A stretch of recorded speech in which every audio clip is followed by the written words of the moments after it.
through and to keep battling and persevering, especially to get to this moment. And Patrick, congratulations, by the way, on a huge victory here. Kind of a similar question, but just what does it mean to you that you're able to deliver something to people in Chiefs Kingdom that they've been waiting for their whole lives? I mean, last year winning the Super Bowl was something that no one will ever forget. And now to get back to the Super Bowl, I mean, people, once again, have been waiting their whole lives in Chiefs Kingdom to see a team like this, and you're giving it to them. What's that mean to you? Yeah, I mean, it's special. I mean, they show us so much passion week in and week out every single day. And to be able to give that back to them they've had the hard times and now hopefully the good times. And so we're going to continue to battle and continue to try to finish the job and go get that Lombardi trophy. Patrick, how hard was it for you to get ready for this week? I mean, the Bills do a lot of different stuff. They've been on fire defensively. They shut down Lamar Jackson last week. But just with what you were going through, how challenging was it for you to get ready for this game? Yeah, I think it's a tribute to the people that we have in this organization and in our building. First, the training staff, making sure that I got the right rehab in to be as close to 100% as I could be. And then the coaches, Coach Reed, Coach Bieniemy, Coach Kafka, with the game plan that we had, that we could attack the voids and their different defenses. And I think the guys around me stepped up. The offensive line played their tail off. The running backs, the receivers, tight ends, they all made plays happen. And so when you have that type of team effort from everybody in the building, we can't be stopped. So, Patrick, we've seen over the years now that when you guys are down, you are certainly not out. You always find a way to fight back, especially in the postseason. Down 9-0 tonight, what was the mentality about how you guys would get back in this game?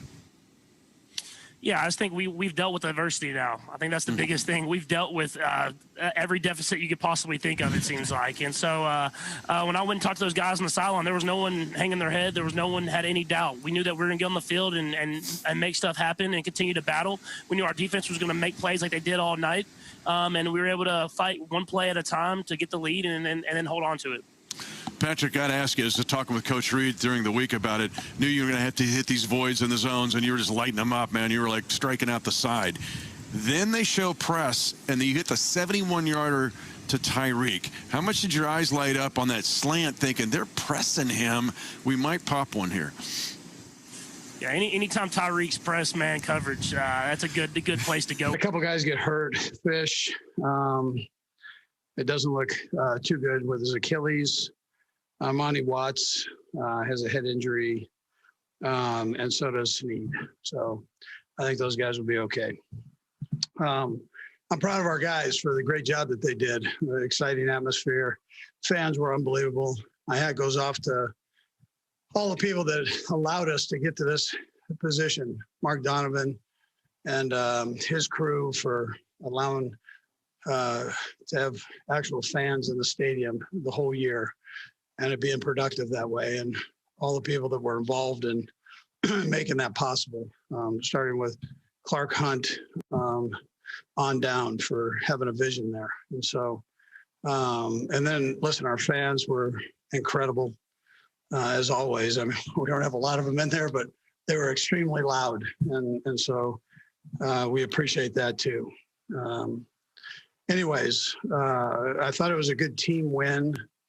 I thought all three coordinators had a nice plan. And the coaches did a nice job with it. And then the players, most of all, believed in it and went out and executed and played their tail off. And so what a great opportunity for Kansas City and for the organization to have the opportunity of going back to Tampa and playing the home team there, the Tampa Bay Buccaneers, in their stadium, which is the first time that's ever happened with a team. So, listen, we're honored to be there, and we've got work to get done before we have an opportunity to get down there. So anyways, with that, by the way, I'm also very proud of where the Buffalo Bills are and Sean McDermott and the great job that he's done. It's great for the National Football League. It's great for the city of Buffalo to have the Bills back like they are. And they're a heck of a football team. And Sean's a big part of that, obviously. So anyways, with that, time yours. Let's go first to Adam Teicher. Go ahead, Adam. Hey, Andy, a couple things. Is Fisher's Achilles injury, is it a tear? We think so. We haven't got that far with it, but it doesn't look good, I'll tell you. Okay. I'm glad that's the only thing that you had to ask me. No, I actually have a football question too. All right, good.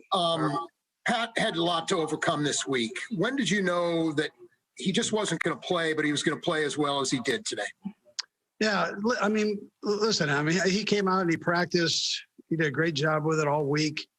He was on a limited basis early with protocol that he was having to deal with, and yet he just kept positive with it. He did just what he told you guys he did. He stayed positive with every part of it, whether it was the toe, whether it was his head, the protocol, the things that he had to do with that, and he worked his way through it.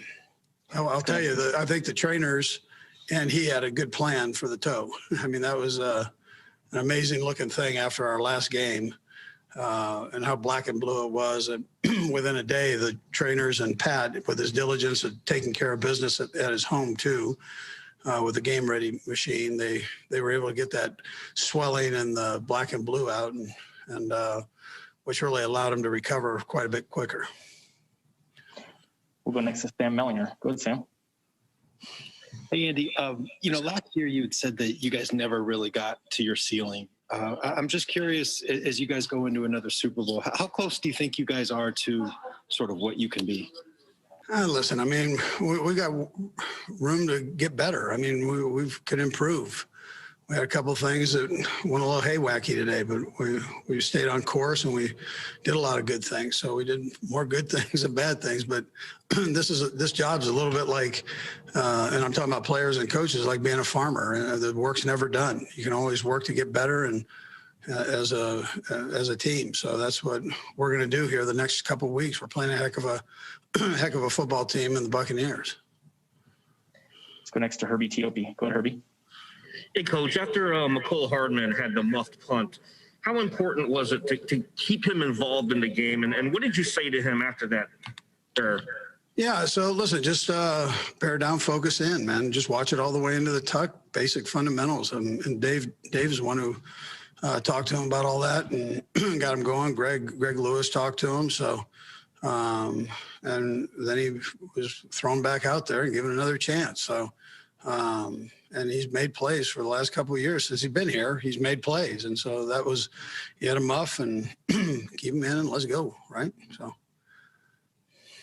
that's what we did. Herbie, Doug got it. Let's go next to Aaron Ladd. Go ahead, Aaron. Coach, I mean, a crazy 2020 with the pandemic and an election on top of everything. Your locker room, the guys in there have offered a sense of normalcy to this city. Is there anything that you can kind of wrap your head around that and offer for that? Yeah, listen, I mean, we feel bad for the people that have suffered from this and some have lost their lives, but we also know that a positive can come out of this and something for people that are suffering a little bit to live for. And so I think that's been a